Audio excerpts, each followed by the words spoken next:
Hello, everyone, and welcome to Leading the Way in RVA. My name is Casey Long, and I am the founder of this podcast, as well as the owner of Fulfilled Coaching and Consulting.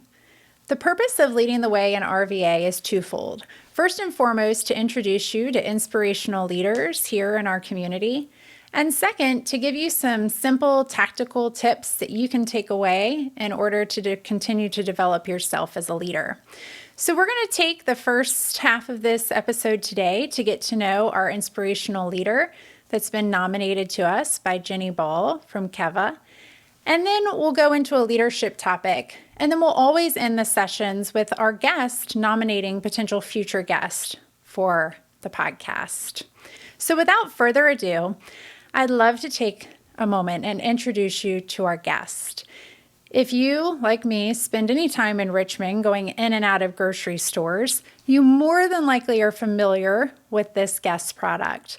I know that as a mother here in Midlothian, I have always found value in picking up the most recent version of the Richmond Family Magazine as I'm walking out of the grocery store or my local gym. And I've had so many great experiences based on doing some of the events that are recommended or the crafts that are recommended in this magazine. So with that, I'd love to introduce you to Margaret Thompson, the founder and publisher of Richmond Family Magazine. Welcome, Margaret. Hello. Thank you very much. Thanks for picking up the magazine over the years. Absolutely. I love, still to this day, my kids are 14 and 12. I pick it up and I always flip to the events in the back to see what's interesting, what's unique, what's something that we could go do that I might not be aware of. And there's always something fun in there. So thank you. That's good. I'm glad to hear that. I try to remind people that the magazine has evolved as my kids have grown up too. When I started it, they were 1 and 3, and now they're 16 and 18. And I think the content has really evolved, along with us. So I think, I call it more of a family lifestyle magazine versus a parenting magazine. So I'm glad that you still read it and pick it up. Yes, it's a great source here in Richmond. Thank you. So Margaret, would love to just take a little bit of time and hear about your journey and what led you. I'm super curious to know what led you to become a founder and publisher of a local magazine. But would love to just start hearing a little bit about your journey and how you ended up here. Sure. Well, obviously when people say, what do you want to do when you grow up, being a magazine publisher is almost not on the to-do list or in the realm. So it wasn't on purpose. I've done a few talks here and there, and I think one of them was called The Accidental Entrepreneur. So it wasn't The Accidental Entrepreneur. It wasn't really anything that I knew I was going to be doing. But quick backstory, I am from the Eastern Shore of Maryland, a little town called Cambridge, as my dad said, a good place to be from. Yes. Moved here in the 5th grade, so went to Brooklyn Middle School, Hermitage High School, went down to William and Mary for college. After college, all of my friends were, come to DC, come to Nova. I'm like, oh gosh, in Richmond, if you sit through a traffic light twice, you're in heavy traffic. I'm good with that. I do not need that cost of living. It wasn't for me. So I came on back here. I had a marketing degree. Wasn't quite sure what I wanted to do with it. I just knew I loved the variety of things you could do. I was a finance major for a hot minute, and I'm like, ugh, too many numbers. No. Oh, wow. So, finance to marketing. That's I know. It kind of reminded me of Jenny. When she was on your podcast, she was accounting, but then, and then she switched to marketing because it's so much more fun. Yes. So I got a job first I worked at Regency Square Mall. Oh, in its heyday, when it had just switched to, brass and glass and green marble, and it was this mecca of shopping. We actually used to have to park at Freeman High School over Christmas and shuttle in because the entire parking lot was full with Christmas shoppers. So, it was all that. So I was part of the marketing department, was aiming to be the assistant marketing director. That was had my eye on the prize. She never did leave. She's my client now with the magazine. So, I finally stopped waiting for that job to come open. And then I took a job as an account manager for a marketing firm. And did that for 3 different companies over the years. Always worked very closely with the owner.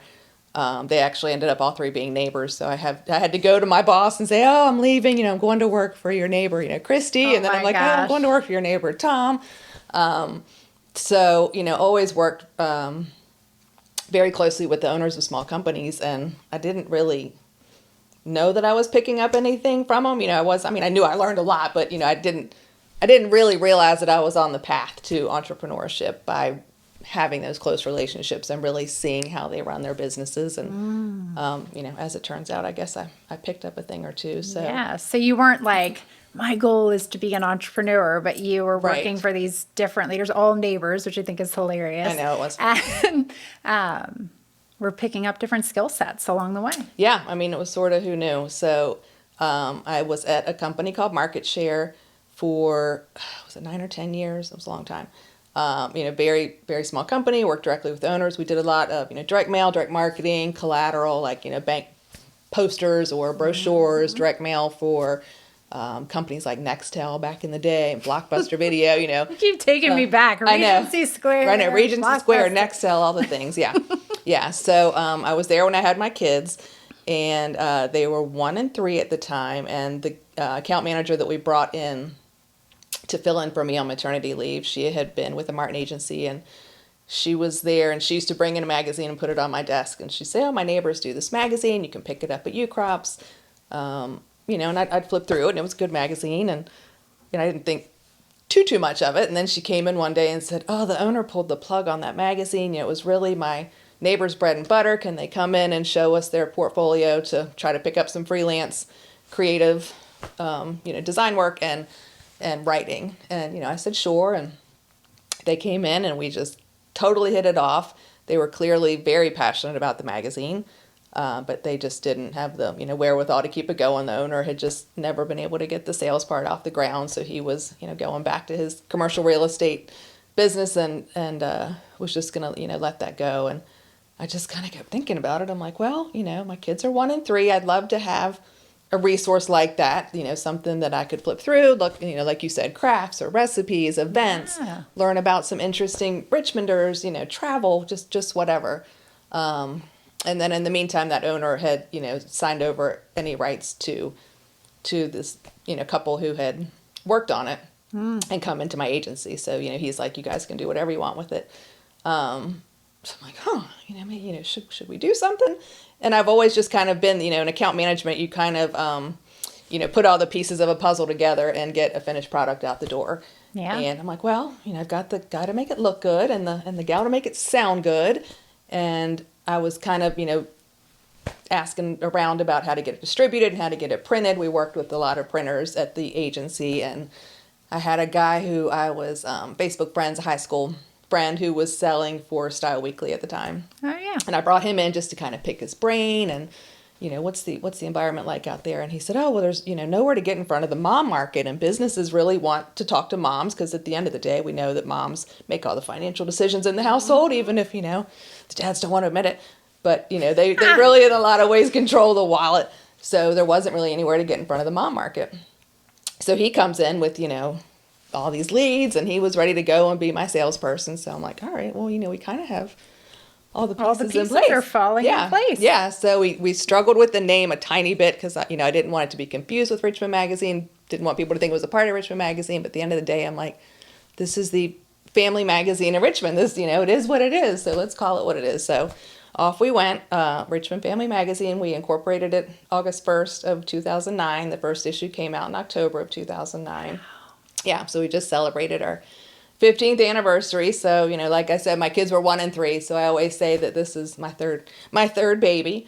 Yes. And and so I really was just going to do it as another account at the agency I was with. My boss at the time partnered with me. So, we each put in a decent chunk of our own personal money. And by that Christmas time, it was kind of obvious to both of us that being a magazine publisher wasn't really a part-time gig or, it wasn't just like another account. I needed to put more of myself in it than that. So decided to step away from the agency. It kind of reminded me of your Capital One story. It's like, if you're not ready on some level to, jump out that window, you wouldn't volunteer to get pushed out, So Yeah. So I told him. So you made the leap. I made the leap. I'm like, yeah, go ahead and let's go ahead and do that. And he signed his half over to me as like for $1, just a very nice parting gift for 10 years of service. He said, I never had any interest in running a family magazine. I was just helping you get started. So that was very nice. And so here yeah, you are. Yeah, so here I am. Yep. So for a long time, someone had told me, keep your overhead as low as you can in startup. Don't spend a dime you don't need to. So as we're looking around for office space, the sales guy and I, because the editor and creative director had worked from home forever, so they weren't going to come into an office either way. They had a great office space at home, so I was really just looking for office space for the sales guy and myself. And this person said, don't spend a dime you don't need to in startup. Keep your overhead as low as you can. So I thought, I really don't think we need office space. I think, we'll meet people at a Starbucks or we'll go to their office you or were whatever. like on the front edge of working from home. Yes. So when COVID hit, my editor said, everyone now wants what we've had for 10 years, which is true. So yeah, so for a long time it ran off my dining room table, and it always looked, really great. We wanted it to be, full color, glossy, look good enough to sit on the waiting room tables or on your coffee table or wherever. So I always joked, it really doesn't look like this runs off of my dining room table. I think people would be surprised to know that we have a tiny team. So how many folks are now on your team? It's still tiny. And it doesn't run off my dining room table anymore, but it does. We built a house around the corner from my house, and I did build a dedicated office space. But I still don't have people, come to the house because it's still my house. So yeah, I still meet people out, and everyone's remote. So is it two of you, or how many are on the So the editor and creative director who started the magazine with me just retired from magazine making. Yeah, so that was a little scary. So after 15 years of it being the three of us, and there were others, but yeah, so they just retired. So I now have a managing editor again, obviously, and a creative director, but he has a whole creative team with him. So they have a little agency. Not a little, it's a good size agency. So I have them, and then I have a calendar editor who I've had forever. So she kind of runs all those, events and great things that people originally pick it up for. I think they're like, have you seen the events? And then you notice that the actual content's really good too. It is. And then I have an office manager who, she was at the Martin agency for a bunch of years, and she left when her kids were a little bit older, and she wanted to get them ooff the bus and get their homework started. So when they went to school, she became a stay-at-home mom, and I'm like, I bet you could figure out QuickBooks. Because, you need someone you can really trust with your money and in that role. So she did. She figured out QuickBooks. So she's been my office manager for a ton of years, and it's a great flexible job for her.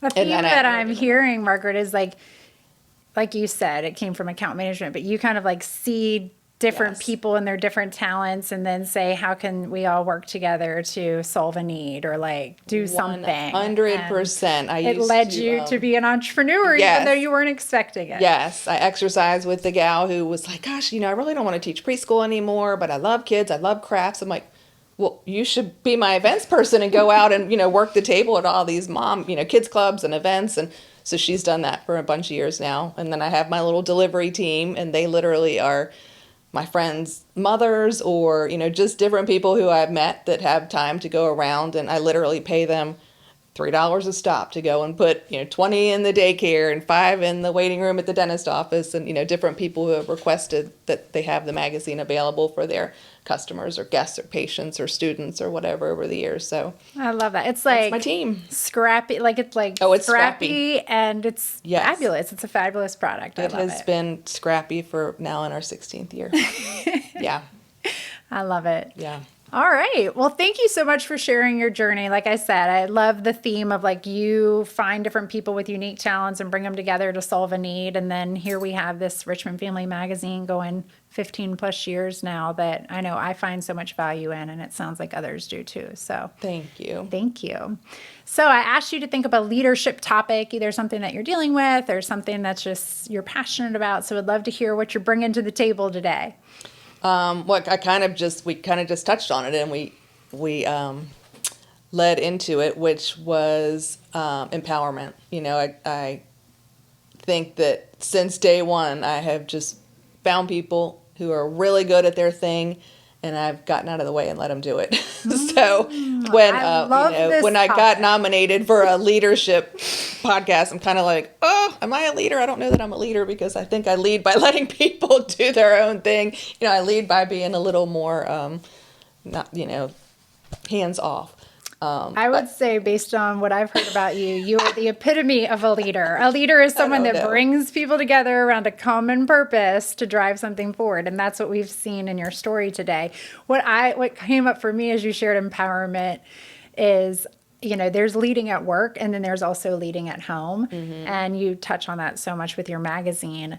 But empowering, like I've got teenagers right now too. So there's empowering your team at work. And then there's also empowering the children that you're raising too, right? And so I love the topic of empowerment. It's been, and listening to Aaron McClung from Feedmore, I think he was the one who touched on, I think you two talked about it together, like how people see you differently. Like, I'd be curious to really get in my kids' heads and, what have they thought about this that they've known their whole life?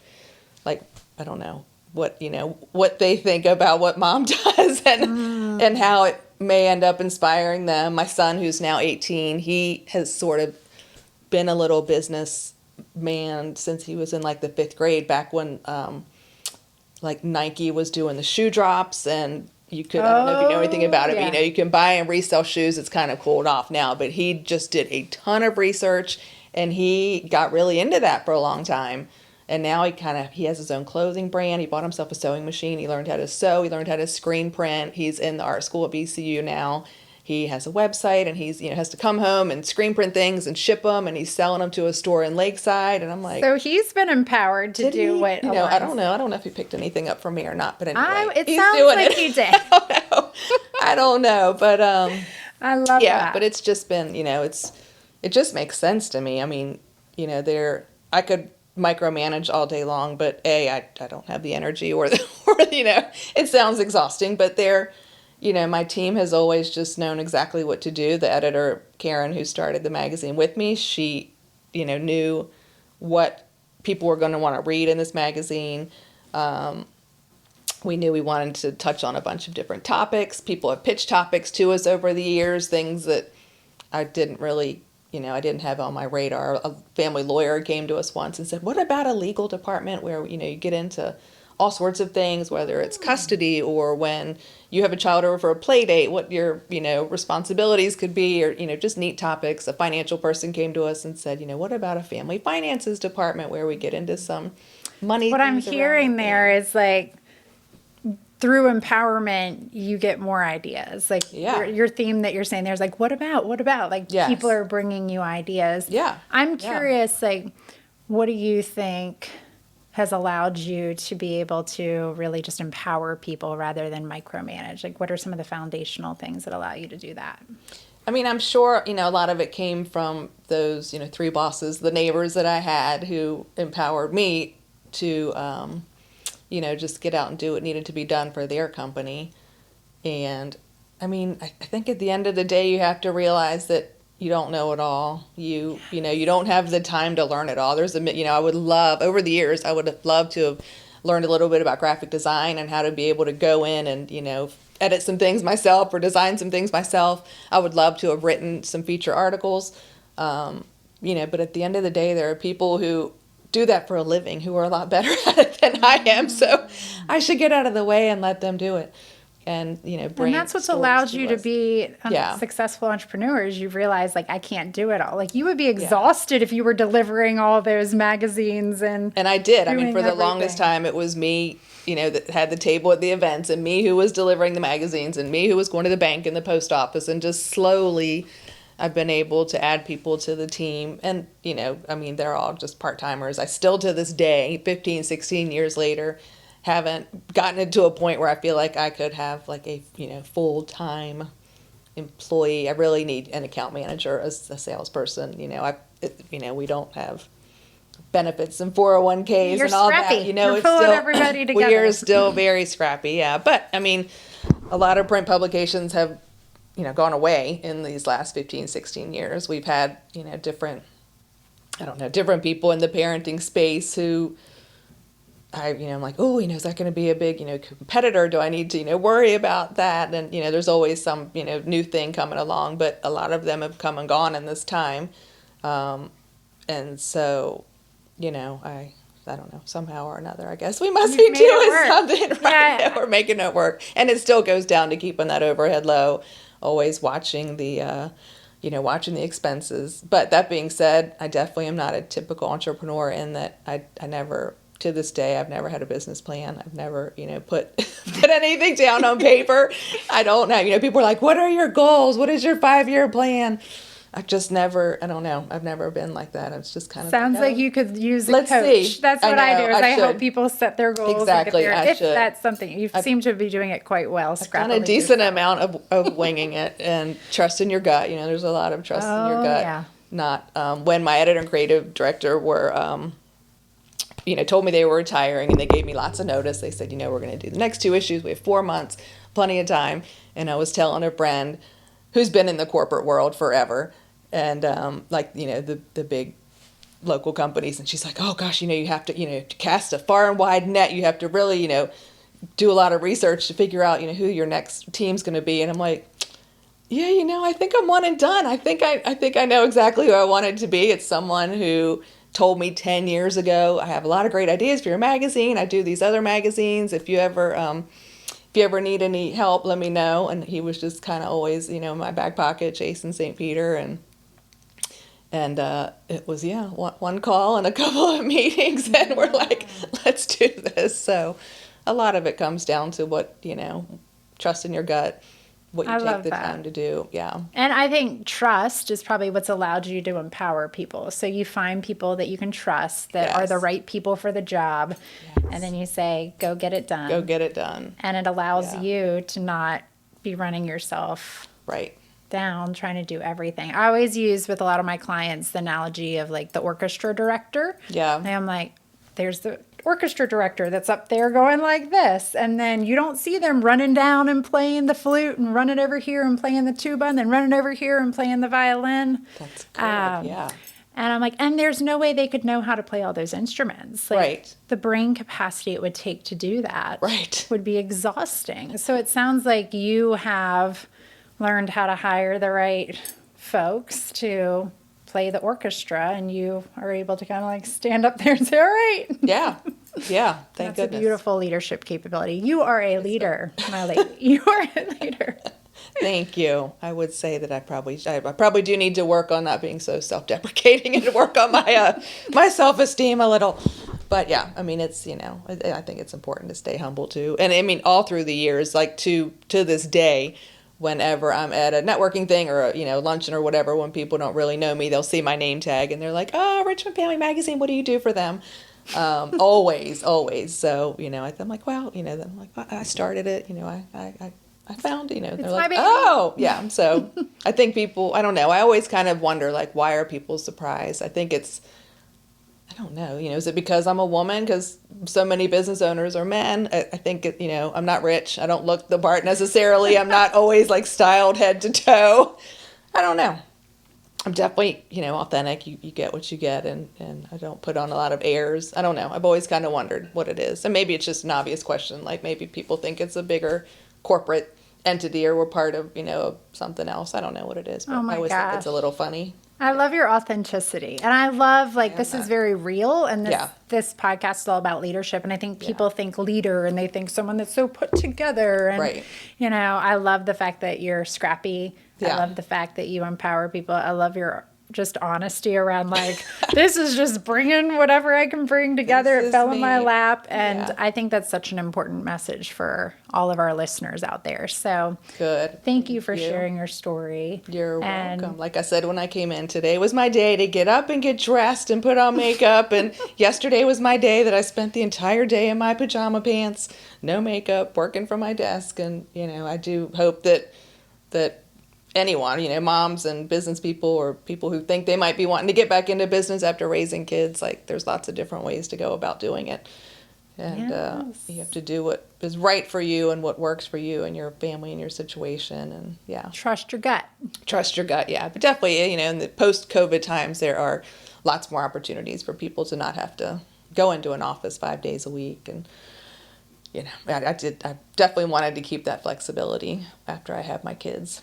that boss, the boss who helped me start the magazine, he let me be nice and flexible. I think my hours were 10 to 4. So, we were able to take our time and drop the kids off at the sitter around the corner, and I could pump at the office and, all those things. And so that was nice. So I'm happy to see that there's a lot more of that in the workplace now than there was back then. And, And you're creating that, it sounds like, for so many people that like want to do something, but they want to work within a certain schedule or a certain time frame. So it sounds like you're getting to do that for others too. Yeah, it's been nice to do that. And just to be able to tell, people's stories and lift people up and, to tell stories that matter around the community. It's just been such a gift. I cannot believe I get to do it. Can't believe it.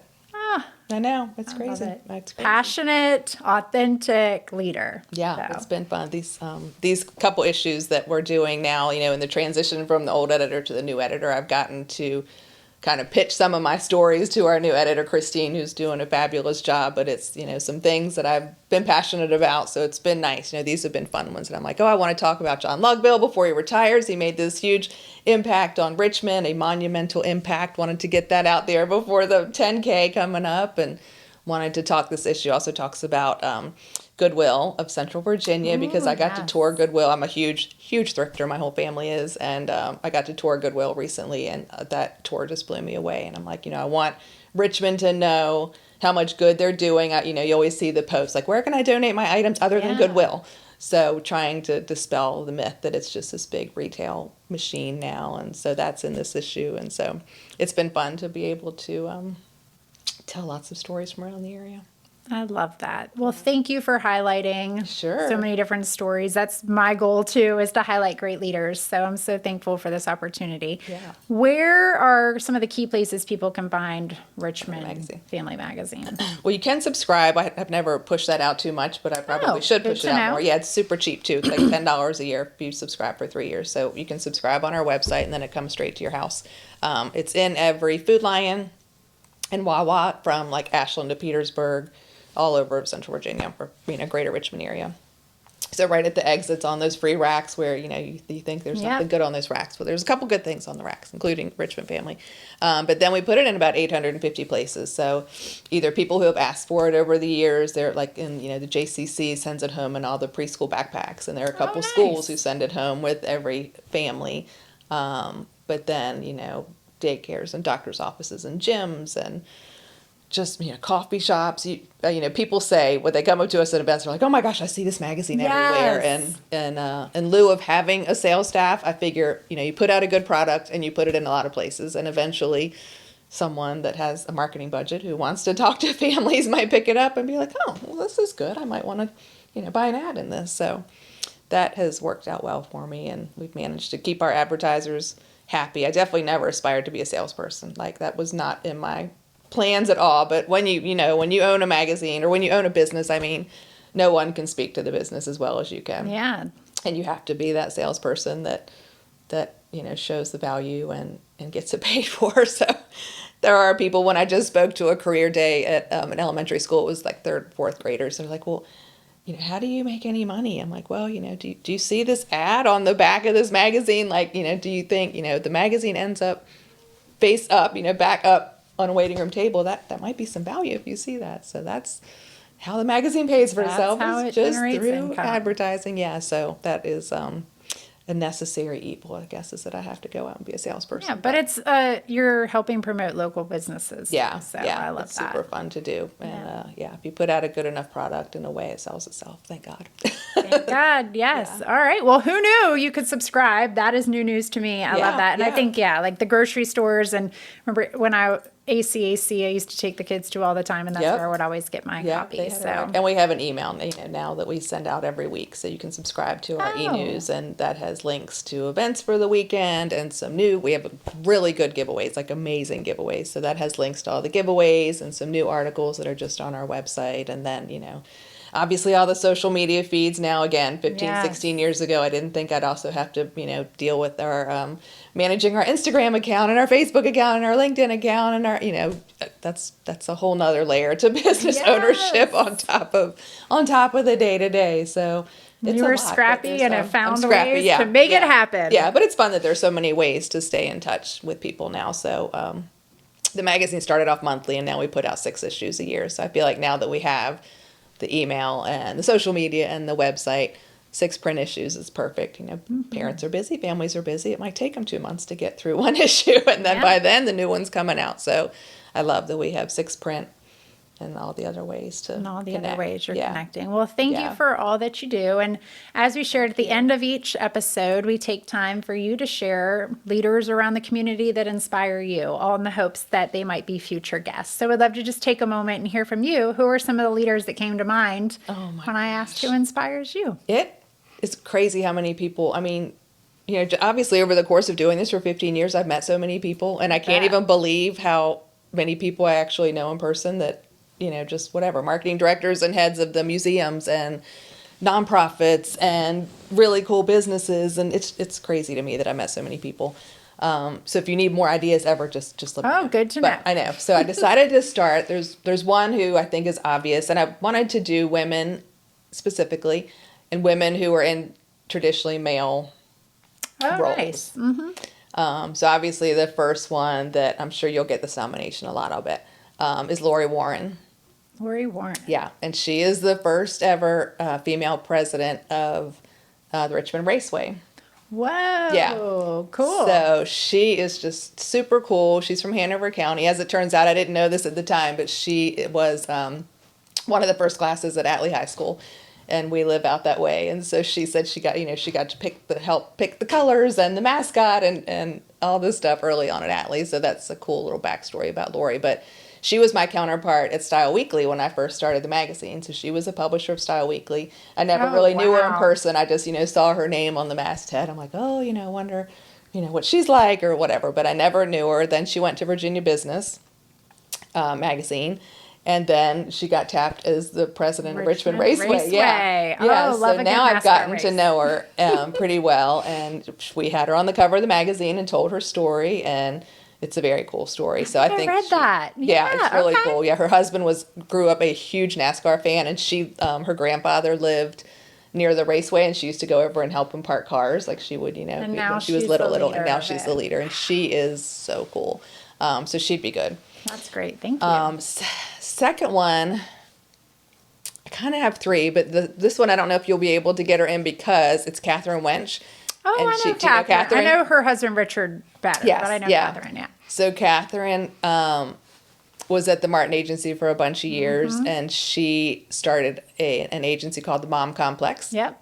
Helping companies speak to moms better, and she talks about the commercial that you used to see of moms doing their laundry in their high heels and full makeup, and she's like, is anyone doing their laundry looking like this really? So she's really cool. I don't know if you'll be able to get her in because I think she is head down in her second book. Oh, good. Yeah. What's the first but her one? first Something book about is Slay Like a Mother. Yeah, and yeah. it's awesome, and she talks a lot about slaying your dragons and not beating yourself up so much. So she's really cool. But the third one is Annette Bennett, who a lot of people maybe have not heard of, but when she was 28, she started Clinical Research Partners, and it is the largest clinical trial facility in Virginia. Wow. Yeah. Okay. So I feel like, it's neat to have you see a lot of men in STEM roles more than women. So she has really broken a lot of barriers in the industry, but she did a ton of COVID vaccine trial research early on. She's just amazing. And then she opened an infusion clinic because she saw a need. I can't remember if she had a loved one who went through infusions, and she just knew that people in that space needed private, beautiful place to sit and do this. So she opened this, and now she has a holistic wellness facility. So, she's just and she has a nonprofit. Oh my gosh. I know. She's amazing. So anyway, Annette Bennett is my other one. So yeah. I love the variety. I love my gosh. The fact that you thought about women who are in more male dominant type roles. So thank you for that. We look forward to reaching out to them and hoping to have them as guests. And thank you again. Make sure, listeners, you go out and grab the most recent version of Richmond Family Magazine. And thank you, Margaret, for your time. Sure. Thank you. This was fun. Yeah, it was fun. Hey, listener, if you enjoyed today's session, take a moment and like, subscribe, or comment below. Especially leave a comment of a leader that inspires you here in Richmond that might be a great future guest. Also, if you're finding this session compelling and eager to learn more about yourself and your own leadership, don't hesitate to click into my website listed in the description and schedule a complimentary call. I'd love to learn more about you. Thank you.